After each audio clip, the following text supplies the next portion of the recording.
इसी आधार से परमात्मा ने जो मंदोदरी को कहा था कि तुम्हारे शंकर से ऊपर एक और परम शक्ति है, ये तो नाशवान है, इनके द्वारा दिया गया जो सुख है अक्षीणिक है, ये आपके प्रारब्ध के कर्म को नहीं काट सकते। मंदोदरी ने सारी सच्ची मानी क्योंकि साधु कह रहे थे, दूसरी बात नहीं, फिर बातें खत्म होगी। ये तो बात कोई बताने वाला मिलता ही नहीं था उस समय, तो ये सारे नकली थे, उनकी बातों को हम ऐसे ही दृढ़ता से मानते रहे। अब मंदोदरी ने फिर वो लंकापति रावण को सुनाना चाहा।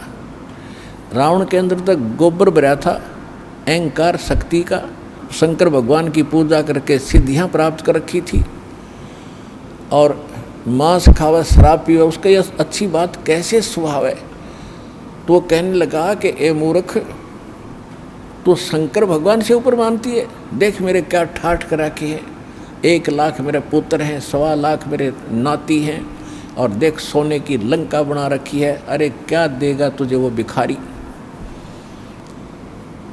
मंदोदरी ने बहुत कोशिश की पर बुद्धि भ्रष्ट के बाद पल्ला पड़ी नहीं। फिर मंदोदरी ने कहना ही बंद कर दिया।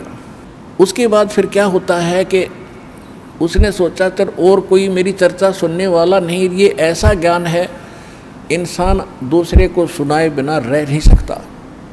तो उसने अपने देवर रावण के छोटे भाई विभीषण से समझाया ये ज्ञान, और विभीषण ने ये ज्ञान स्वीकारा और विभीषण ने भी परमात्मा से दीक्षा ली और वो भक्ति की।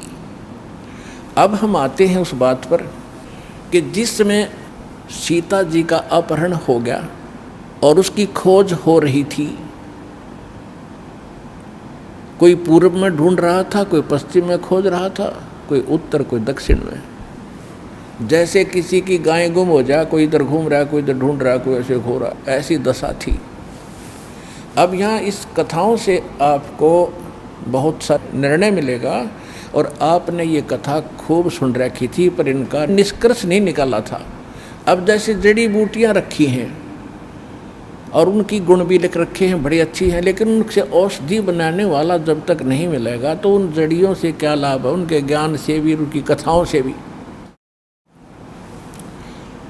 आपने ये भी सुना होगा कि जिस समय श्री रामचंद्र जी की सीता उठा ली गई थी और वो पेड़ पौधों से भी लिपट लिपट कर पूछ रहे थे, डकरा रहे थे, रो रहे थे, पशुओं से भी गले से मिलकर पूछ रहे थे, आपने मेरी सीता देखी। आकाश से कहते हैं भगवान शंकर और पार्वती ऊपर से देख रहे थे कि नीचे कौन रो रहा है। तो भगवान शंकर ने उनको प्रणाम किया ऊपर से ही, क्योंकि ब्रह्मा विष्णु शिव ये 3 भाई हैं। ब्रह्मा जी बड़े हैं, विष्णु जी बीच वाले हैं, शंकर जी सबसे छोटे हैं। और पार्वती जी तो शंकर भगवान को सुप्रीम पावर मानती थी, एक तो पति परमेश्वर, फिर महादेव नाम से जाने जाते थे। तो पार्वती जी ने कहा कि आप महादेव होकर के किसको नमन कर रहे हैं, कि सामने त्रिलोकीनाथ भगवान विष्णु है, नीचे उनकी पत्नी सीता को कोई उठा ले गया है, वो लीला करने आए हुए। अपने बड़े भाई यानी भगवान को, विष्णु भगवान को मैं प्रणाम कर रहा हूँ।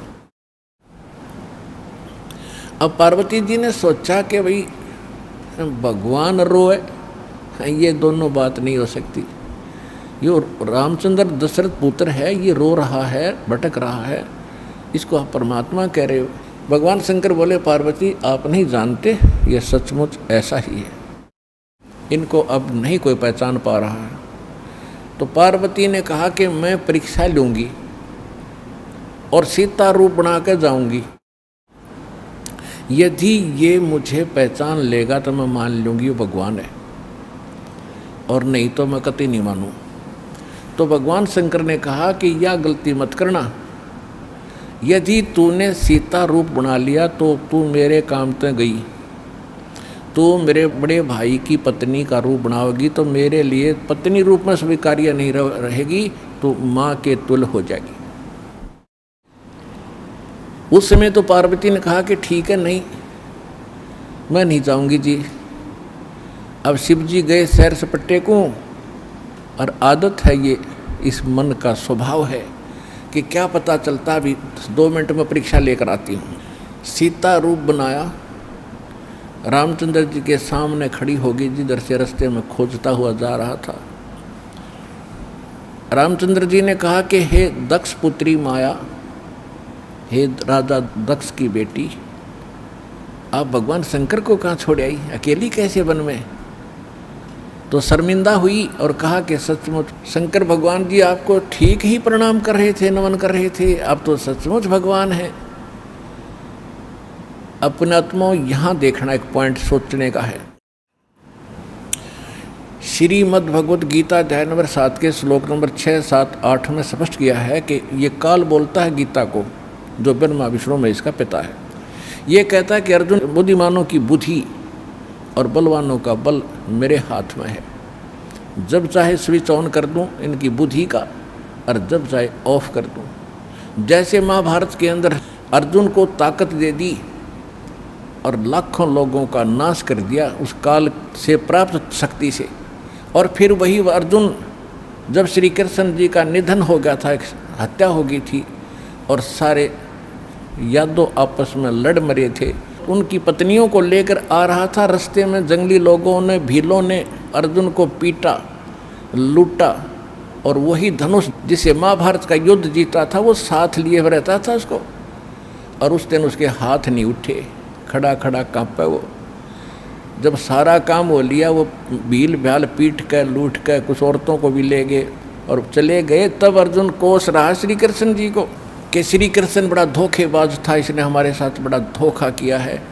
पहले तो मुझे शक्ति दे दी और ना जाने कितने जीवों का नाश करा मैंने, और आज मैं खड़ा खड़ा पिट रहा हूँ, वही अर्जुन हूँ और वही गांडीव धनुष है मेरे पास, आज ये मेरे से प्रतिज्ञा भी नहीं चढ़ाई जा रही इसकी। तो परमात्मा ने बताया कि ना श्री कृष्ण धोखेबाज था, ये सारे इस काल के अधीन हैं, इसके रिमोट से चलते हैं। तो उसी ने, काल ने जब विनाश करना था महाभारत का, तो अर्जुन को ताकत दे दी और फिर वापस ले ली, उसने अपना काम करा दिया जो करना था नाश। अब अर्जुन कितना पिट्टो। इसी प्रकार ये कहता है बुद्धिमानों की बुद्धि मेरे पास है। अब जब श्री रामचंद्र जी की खुद पत्नी गुम थी, है उसका तो पता नहीं उसने कौन उठा लेगा, ढूंढते फिर जैसे गायें गुम हो जाया करे। हर वह पार्वती पहचान ली, तू तो पार्वती है, सीता नहीं है, तो वहाँ उसकी ऑन कर दी और फिर ऑफ कर दी, ये खा धक्के। अब क्या होता है, अब हनुमान जी ने छलांग लगाई, एक सिद्धि है जो आकाश में उड़ जाने की प्राप्त हो जाती है। आकाश मार्ग से जाके वो लंका में प्रवेश हुआ हनुमान जी। उनको कुछ आभास हो गया था, किसी जटायु नाम के एक पक्षी ने बता दिया था कि लंका का राजा रावण उठा कर ले गया है, इसलिए वहाँ जाने की और किसी में हिम्मत नहीं थी। सूरवीर बलवान थे, हनुमान जी ने कहा कि मैं जाऊँगा तो कुछ ऐसी निशानी दो मुझे ताकि मुझे पहचान सके कि मैं ऐरा गहरा व्यक्ति नहीं हूँ, मुझ पर विश्वास करे माता। तो कहते हैं रामचंद्र जी ने अपनी छाप दे दी, अंगूठी निकाल के, उस पर नाम लिखा था उनका, और उसको सीता खूब पहचानती थी। उधर से सीता को घना दुखी कर ही रखा था, सता रखा था रावण ने, एक नौलखे बाग में छोड़ रखा था और उससे रोजाना यातना दिलाता था और अपनी पत्नी बनने की स्वीकृति वो उससे करवाना चाहता था, वो उसने स्वीकार नहीं की। और रावण को एक श्राप लगा हुआ था कि तू कभी किसी औरत के साथ बलात् नहीं कर सकेगा, स्वेच्छा से कोई संपर्क हो तो वो अलग बात है, लेकिन तू किसी का ऐसे ज़बरदस्ती नहीं कर पाएगा, नहीं तो गल जाएगा तू। इस डर से वो ज़बरदस्ती नहीं कर पा रहा था और उधर से उसको पीड़ित कर रहा था कि स्वयं यश कर दे, लेकिन वो सीता ने नहीं किया था। एक वृक्ष के नीचे बैठी थी और अपने कर्मों को कोस रही थी। छोटा सा रूप बनाकर एक बंदर का हनुमान जी उसी वृक्ष के ऊपर बैठ गए थे। यातना देने के लिए औरतें आई थी तो भी उसने देखा था। जब वो चली गई उसके बाद फिर हनुमान जी ने ऊपर से वह अंगूठी डाल दी। वो तो राजदूत बनकर गए थे, जब अंगूठी देखी सीता ने तो आपने कथाएं खूब सुन रखी हैं, ज़्यादा ना सुनाऊंगा। तो उसने सोचा कि ये बंदर अंगूठी उठा कर लाया तो मेरे पति की मृत्यु होगी। तो उसने पूछा, तो फिर वो नीचे आया, अपना थोड़ा ठीक सा रूप बना के खड़े हो गए और कहा, माता मैं ऐसे ऐसे रामचंद्र जी ने भेजा हूँ और ये कहानी है। अब कहने का भाव ये है कि वो जो कुछ भी उसने उद्मस्ता रहा हो तो आपने पता ही है, हनुमान जी ने नौलखा बाग भी उजाड़ दिया उसका और सारा कुछ कर दिया। क्योंकि आज कथा का विषय कुछ अन्य है, इसलिए यहाँ लंबा प्रकरण नहीं करूँगा। तो उसमें हनुमान जी ने कहा कि माता मुझे भूख लगी है। तो उसने कहा, इस बाग के किसी वृक्ष के फल को तोड़ के मत खाना भाई, नहीं तो मेरी पिटाई होगी। मेरे को आदेश है, कोई फल गिर जाए तो खाना, तो टूटा हुआ अपने आप तोड़ के नहीं खाएगी। तो हनुमान जी का उठा गुस्सा, उसको गुस्सा हुआ। उसने कहा ठीक है, पहले तो सारे तोड़ तोड़ कर फल खाए, फिर वह पेड़ पड़ पड़ कर समुद्र में फेंक दिए। उनको पता चला तो युद्ध हुआ, अपने पता ही है काफ़ी। फिर लंका लुंका भी फूक फाक थोड़ी बहुत जला का आ गया। और उस समय क्या कहा कि माता जी तो आप मुझे कोई ऐसी निशानी दो जिस निशानी को मैं श्री राम को दिखाऊं और वो विश्वास कर सके हाँ सीता जी की है, खोज पक्की होगी। क्योंकि इतना समुद्र को पार करके आना है, वैसे नहीं आएंगे वो। तो सीता ने अपना एक कंगन निकाल के दे दिया, कंगन हाथ में जो पैर रखा था सोने का, और कहा भाई इस चूड़ी को दिखा देना, वो खूब समझ जाएंगे। अब वो कंगन लेकर हनुमान जी ने फिर छलांग लगाई। उस दिन वो ऐसे स्थान पर आके उतरा जहाँ पर एक ऋषि की कुटिया थी। वो ऋषि कौन थे? मुनिंद्र ऋषि स्वयं परमेश्वर थे। वहाँ सुंदर बाग लगा हुआ था, कुछ क्षेत्र में एक सुंदर सरोवर भरा था जल का। तो सुबह सुबह का समय था। हनुमान जी ने सोचा कि बहुत मनोरम स्थान है और यहाँ कुछ स्नान करूँगा, सामने बाग सुंदर फलों से लदपद है, आहार करूँगा और फिर ऋषि जी भी साथ में हैं, इनके दर्शन करूँगा, पहले स्नान कर लेता हूँ। अब जो कंगन वो लाया था उसको रख दिया पत्थर पे और स्नान करने के लिए प्रवेश किया सरोवर में। अब उन्होंने जो ही स्नान करने की चेष्टा की, लेकिन एक दृष्टि थी ऐसी कंगन पे कि जय ये कंगन गुम हो गया, कोई जानवर पक्षी उठा ले गया तो मेरी सारी मेहनत व्यर्थ जाएगी, सब परिश्रम व्यर्थ होगा। इसलिए नहा रहा था पर नज़र था जैसे सर्प का मणि के ऊपर रहती है ओस चाटते समय, तो इसी प्रकार नहा रहा था, दृष्टि कंगन पे। इतने में एक बंदर आया, दौड़ा दौड़ा और कंगन उठाकर भाग लिया। आगे आगे बंदर, पीछे पीछे हनुमान। उस ऋषि के आश्रम में बंदर प्रवेश कर गया। बाहर आंगन में एक घड़ा रखा था, अच्छा बड़ा घड़ा। बंदर दौड़ता दौड़ता घड़े में कंगन डालकर आगे भाग गया। अब सुख की सांस ली कि कोई बात नहीं, ये समुद्र में डाल देता तो बात बिगड़ जाती, गड्ढे में डाल दिया। फिर धीरे धीरे चले हनुमान जी। पहले घड़े में देखा उसने, ऋषि को तो पीछे प्रणाम करना था। तो घड़े में क्या देखा कि घड़े के अंदर ऐसे ऐसे कंगन हजारों की संख्या में पड़े, सेम टू सेम। अब उसने सोचा भाई मैंने तो इतनी पहचान नहीं, कोई कंगन कौन सा है। और श्री रामचंद्र जी तो सारा जानते हैं, उनके कंगन के ऊपर सारी निशानियों को पहचानेंगे, और मैं कोई गलती से दूसरा उठा ले गया तो वो मानेंगे नहीं। इसलिए वो ऋषि जी के चरणों में प्रणाम किया। परमात्मा ने मुनिंद्र रूप में बैठे थे, पूछा कि पहलवान कैसे आए। हनुमान जी ने कहा कि ऋषि जी आप कौन सी दुनिया में रहते हो। मुनिंद्र जी ने कहा क्या बात है, मैं तो इसी पृथ्वी धरातल पर ही तो रहता हूँ, क्या आपको नहीं पता आज श्री राम के ऊपर कैसी आपत्ति आई है। ऐसे ऐसे उसकी पत्नी गुम हो गई थी, वो माता की खोज करके मैं आया हूँ। तो परमात्मा ने पूछा कि भाई कौन से राम की बात कर रहा तू। वो कहता है अच्छा कमाल करते हो ऋषि जी, आपको यही नहीं पता राम कौन है। परमात्मा ने कहा बताओ तो श्री के दशरथ पुत्र श्री रामचंद्र जी, उनका वनवास हुआ था, ऐसे ऐसे सीता उठा ली थी और आज मैं खोज करके आऊँ ऋषि जी। परमात्मा बोले कि ऐसे ऐसे 30 करोड़ राम हो लिए तेरे, और तेरे जैसे हनुमान यही लीला करते रहे। तो हनुमान जी ने सोचा कि ऋषि के साथ ज़्यादा बहस करना उचित नहीं और अपना काम करूं और चलूं।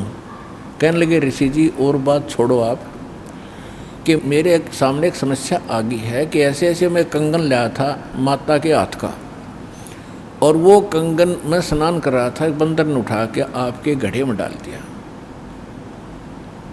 तो परमात्मा बोले ले जा कंगन भाई, जा फिर अपना कर काम, जाओ हनुमान जी ले जाओ कंगन, निकाल ले जाओ, करो जो तूने करना। कहने लगे जी समस्या ये है कि इसमें और भी बहुत से कंगन पड़े हैं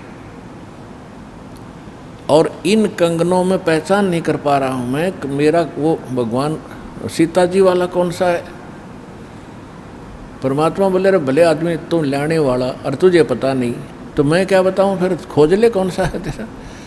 तो चिंतित हो गया कि भगवान दया करो। परमात्मा बोले कि जौन सा चाहे वो उठा ले जा और सेम टू सेम पाओगे, इसमें कोई दिक्कत नहीं। कैसे कैसे फिर ये कंगन आए कहाँ से आपके पास, कि अब सुन मैं कथा सुनाऊंगा तेरे को। जैसे ये रामचंद्र जो आत्मा है ये विष्णु जी की आत्मा है, ऐसे ऐसे न जाने कितनी बार धक्के खा लिए इसने, कितनी बार जन्म लिया, कितनी बार मर लिया। तो प्रत्येक त्रेता युग में ये ऐसा ही होता है। और मैं यहीं बैठा हूँ जब का, मेरी तो बहुत युगों की आयु है, मैं यहाँ बैठा हूँ। पहले इन बातों पर किसी को अविश्वास नहीं होता था। तो हनुमान जी से बताया कि तेरे जैसी आत्मा हनुमान ना जाने कितने बन करा लिए और कितने ये ऐसे कंगन ले लेकर आए हैं, इसी प्रकार वो बंदर उठा कर इसमें डालता रहा है। तो हनुमान जी ने पूछा कि हे ऋषिवर, मान लिया आपकी बात, जो कंगन लेकर हनुमान आता होगा तो वो कंगन तो लेकर भी जाता होगा, कहाँ लेकर जाता है, इस घड़े में मेरी आशीर्वाद से ऐसी पावर है कि डुप्लीकेट कॉपी तुरंत बना देता, एज इट इज, 1 के 2 कर देता है। और नहीं विश्वास है तो ले ये कटोरा उठा के कोई दिया, ले इसमें डाल के देख ले। हनुमान जी ने कटोरी उठा कर उसमें डाली, तुरंत 2 होगी, 1 जैसी। अब वो दोनों को देख रहा कि सचमुच ठीक है। तब हनुमान जी को कुछ विश्वास हुआ कि संत नहीं, ये कोई और ही महापुरुष हैं, बड़े सिद्धि युक्त हैं और सारी कथा को सही जानने वाले हैं। लेकिन कहा महाराज मैं आपकी बात से सहमत हूँ, होगा कोई और भगवान, पर अब मुझे समय नहीं आपकी सारी बात सुनने का, क्योंकि मैं परमार्थ के काम में लगा हूँ। परमात्मा बोले भाई ठीक है, ले जाए, कोई कंगन निकाल ले जाए बेटा, सारे एक जैसे मिलेंगे। वो उठा कर ले गए कंगन को। लेकिन हनुमान जी को फिर भी विश्वास नहीं हो रहा था। जब श्री रामचंद्र जी को दिखा दिया और रामचंद्र जी ने ओके कर दिया, जब हनुमान जी को संतोष हुआ कि 3100 की 100 सच बात है, वो उधर से वो ऋषि की घटना भी नहीं भूल पा रहा था, उधर से फिर युद्ध भी शुरू होना था। कहने का भाव ये है, बात फाइनल होगी कि सीता वहाँ है, सारे लक्षण बता दिए, और वो कंगन को देखकर रामचंद्र जी को विश्वास हुआ। अब समस्या आई कि उसके ऊपर पुल बनाएंगे समुद्र पर। वो कथा आपको सुना दी कि 3 दिन तक स्वयं रामचंद्र जी घुटनों पानी में खड़ा होकर के याचना करता रहा। तीसरे दिन जब उसने कहा लक्ष्मण से कि बड़ा अग्नि बांध दे, ये लातों के भूत बातों से नहीं मानते, इसको फूंकता हूँ। 3 दिन हाथ जोड़ता रहा कि हे सागर राज मुझे रास्ता दे दो, ये मान नहीं रहा। तब विपर रूप धारण करके समुद्र आया। उसने कहा कि भगवान ऐसा ना करो, इसमें ना जाने कितने जीव जंतु हैं, सब नष्ट हो जाएंगे, आपको पाप लगेगा। और ये जल सारा समाप्त हो गया तो ये गड्ढा बन जाएगा, हजारों किलोमीटर गहरा, आप फिर भी नहीं जा सकते। कि हे रामचंद्र जी, ऐसा काम करो, सर्प भी मर जाए लाठी ना टूटे। तो वो कारण जानना चाहा तो समुद्र ने बताया कि आपकी सेना में ये नल नील नाम के 2 ऐसे भक्त हैं जिनको इनके गुरुदेव का आशीर्वाद है कि इनके हाथों से पत्थर भी तैर जाते मेरे ऊपर, और कोई चीज़ यहाँ पर फ्लोट नहीं कर सकेगी। अपने आत्माओं यहाँ मान बढ़ाई खत्म करती है, और जितने भी वहाँ आसपास ऋषि महर्षि भगत लोग थे वो विष्णु पुजारी होते ही थे उस टाइम। तो सब ने पता चला कि विष्णु के अवतार श्री राम आए हैं, श्री राम की पत्नी उठा ली गई है, पता चल गया है वो रावण के यहाँ है, उसके ऊपर चढ़ाई करेंगे, लड़ाई करेंगे। वो मान नहीं रहा। तो नल और नील ये भगत सारे पहुँच गए सेना में, क्योंकि भगत तो हेल्प करें, दुखी ऐसा है कि। तो वो भी सेना में खड़ा पाया आगे दोनों। तो उनको बुलाया गया। रामचंद्र जी ने कहा भी नल नील कौन है, वो आगे आए। अब पुण्यात्माओं यहाँ मार खाता है इंसान, और परमात्मा इस प्रकार की जो हम गलतियाँ करते हैं, अपना भक्ति नाश करते हैं, उसके लिए सतर्क करते हैं। यहाँ पर क्या किया, नल और नील के मन में अभिमान आ गया, अहंकार आ गया कि आज हनुमान भी फेल, रामचंद्र भी फेल, क्योंकि पत्थर नहीं तैरे, समुद्र पर पुल नहीं बन रहा। हमारे पास ऐसी शक्ति है कि पत्थर रखेंगे तैर जाएंगे, आज हमारी वाह वाह हो जाएगी। अंगद भी फेल, सुग्रीव भी फेल, जामवान भी फेल। ये फेल का चक्कर मारा जीव ने। तो उस दिन वो आए, ना मालिक याद किया। रामचंद्र जी ने पूछा कि तुम्हारे पास कोई ऐसी शक्ति है पत्थर तैर जाते? कहाँ जी है, कि ट्राई करके दिखाओ। उठाया, पत्थर रखा, क्यों अभिमान था कि कर देंगे काम, वो डूब गया। दूसरा फिर रखा, वो भी डूब गया। तीसरा फिर रखा, वो भी डूब गया।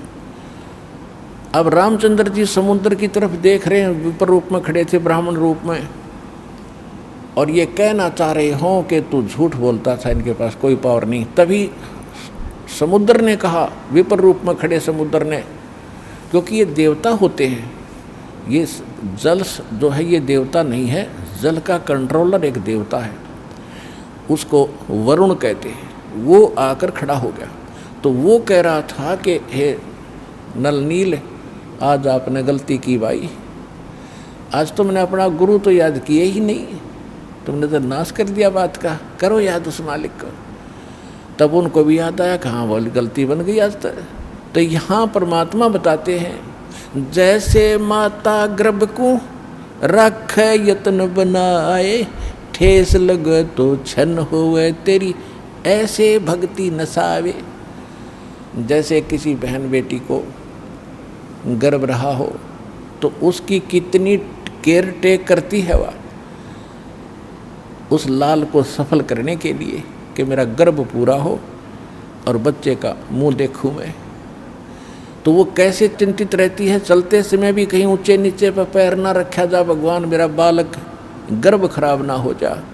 रात को सोती है, करवट लेती है, तब भी एकदम उठ के उधड़क जाती है, कहीं बच्चे पर दाब ना आ गई हो, मेरा गर्भ ना खराब हो जाए। तो कहते हैं जैसे माता गर्भ को और रखे यतन बनाए और ठेस लगे तो छन हो जाता है, तेरी ऐसे भक्ति नसावे। तो इस भक्ति रूपी गर्भ जो आज आपकी आत्मा में परमात्मा के सच्चे शब्द से पल रहा है, इसको इतना संयम से, इतना देखभाल से, यानी सावधानी से इसको परिपक्व करना पड़ेगा। जैसे माता गर्भ को रख है यतन बना और ठेस लगे तो छन हो, तेरी ऐसे भक्ति नसावे। तो छोटी मोटी हम गलती कर देते हैं लापरवाही में, क्योंकि हमने इस लाल की कीमत का नहीं पता, जो आज हमारी आत्मा में सत भक्ति रूपी जो मालिक का मंत्र से गर्भ रह रहा है, यानी आत्मा प्रफुल्लित हो रही है। जो भक्ति रूपी जो लाल हमारे अंदर बन रहा है, इसको ऐसे संभाल के रखना है, ना अभिमान करना है, कोई मर्यादा भंग नहीं करनी है, नहीं तो फिर नुकसान हो जाएगा, आपकी भक्ति नष्ट हो जाएगी। अब उन्होंने परमात्मा को याद किया, रहे नल नील यतन कर हार, तब सतगुरु से करी पुकार। रहे नल नील यतन कर हार, तब सतगुरु से करी पुकार।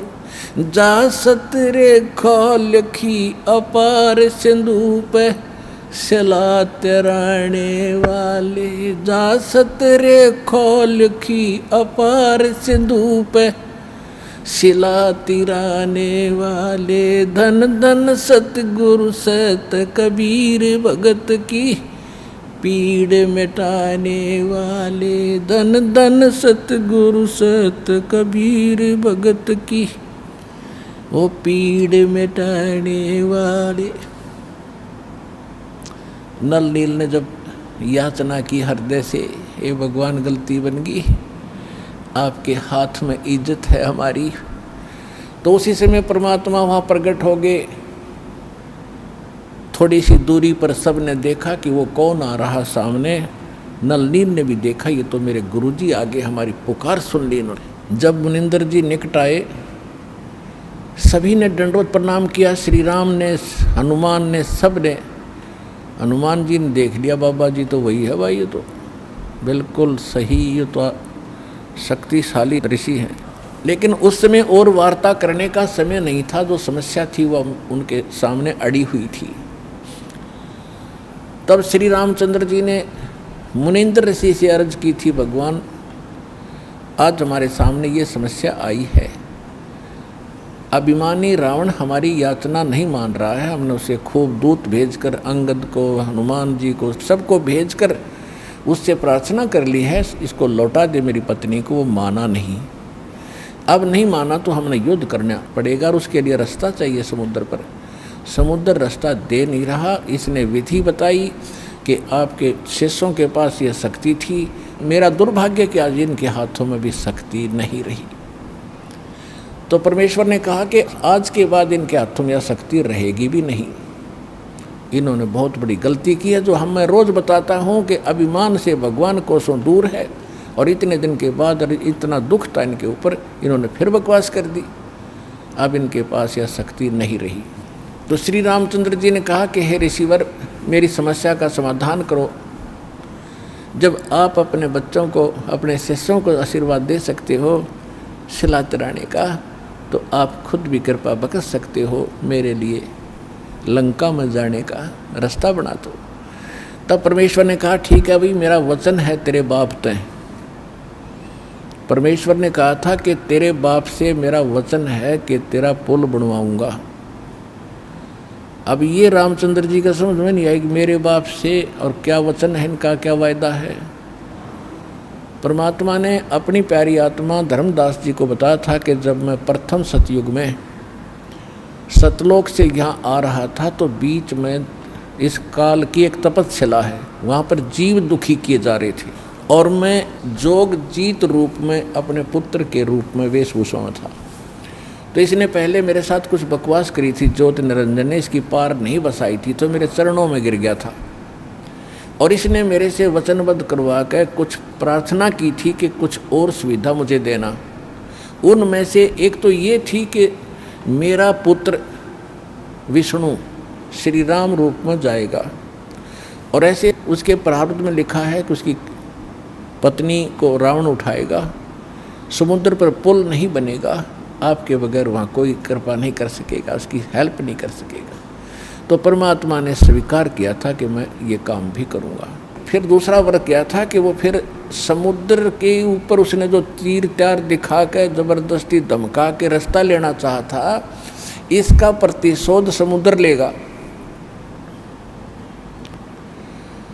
वो क्या करेगा कि जब ये श्री कृष्ण रूप में जाएगा और फिर ये क्या करेगा, बाद में मृत्यु के उपरांत एक राजा को दर्शन दे करके जगन्नाथ का मंदिर बनवाना चाहेगा अपनी महिमा बनाए रखने के लिए। तो उस पुरी के स्थान पर जो जगन्नाथ मंदिर बनवाओगा उसको समुद्र इस प्रतिशोध में नहीं बनने देगा कि इसने मेरी बेइज्जती की थी तीर दिखा के राम रूप में, इसका प्रतिशोध लेगा और वो मंदिर न बनने नहीं देगा, बार बार तोड़ेगा। आप उसका मंदिर बनवाना। क्योंकि बच्चे हट कर लेते हैं तो वो मानते नहीं हैं, तो इसलिए वो कह रहा था जी आप दया करिए, माननेगा नहीं। तब परमेश्वर ने कहा था तथास्तु। और भी कई चीज़ें कही थी कि दूसरा ये मांगा था कि 3 युगों में जीव थोड़े पार करना। क्योंकि परमात्मा ने कहा था कि मैं कलयुग या तेरे नीचे के लोकों में जाऊंगा और तूने सबको मिसगाइड कर रखा है, सच्चा भगवान सच्चा ज्ञान छुपा रखा है, मैं सच्चाई बताऊंगा और सबको ज्ञान दूंगा, ऐसी भक्ति और नाम दूंगा, सभी तेरे लोक से पार होकर सतलोक जाएंगे।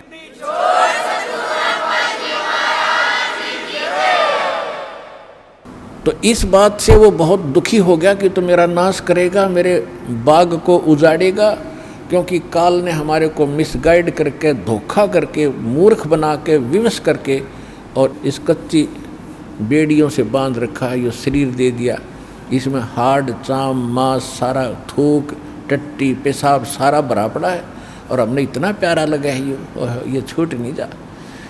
परमात्मा कहते इतना बढ़िया शरीर दूंगा, वहाँ जाकर ना नाड़ी होगी, ना नस होगी, ना कोई बीमारी, ना हारी, ना कोई बीपी हाई, ना लो होगा। तो वो हमने पता ही नहीं था कोई ऐसा भी स्थान है जहाँ ऐसा सुख है। तो परमात्मा ने कहा था तेने क्या हाल कर रखा उन बच्चों का सारा, कोई गधा बना दिया, कोई कुत्ता बना दिया, और जो मनुष्य वो कौन से सुखी हैं, उनको ऐसा ज्ञान दूंगा और ऐसा मंत्र दूंगा वो यहाँ भी सुखी होंगे, मेरे साथ सतलोक जाएंगे।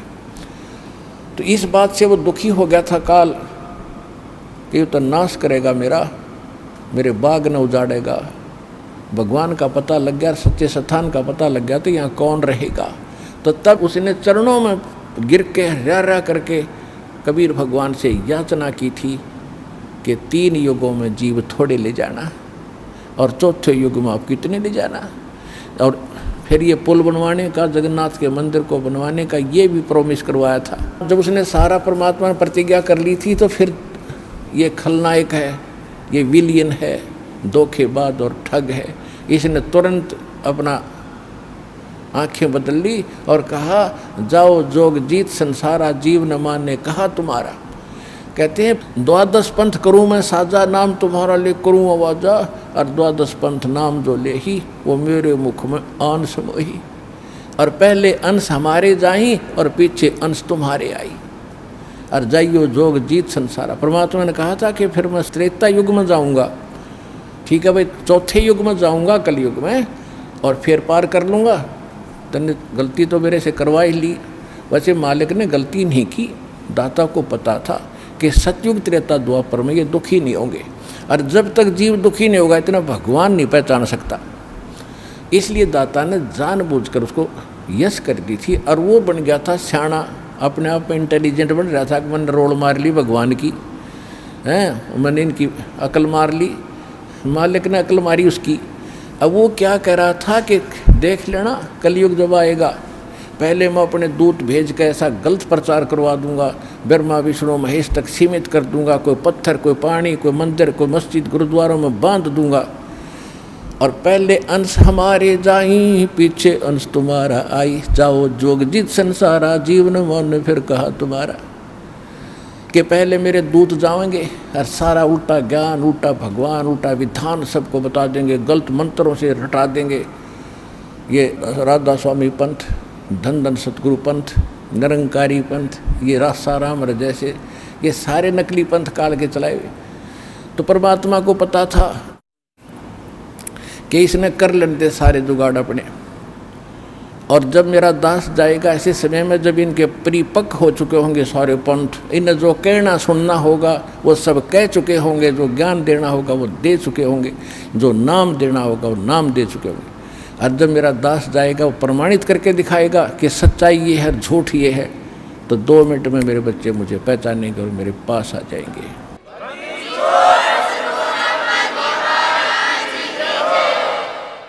परमेश्वर ने कहा था कि चौथा युग जब कलयुग आई तब हम अपना अंश पठाई, और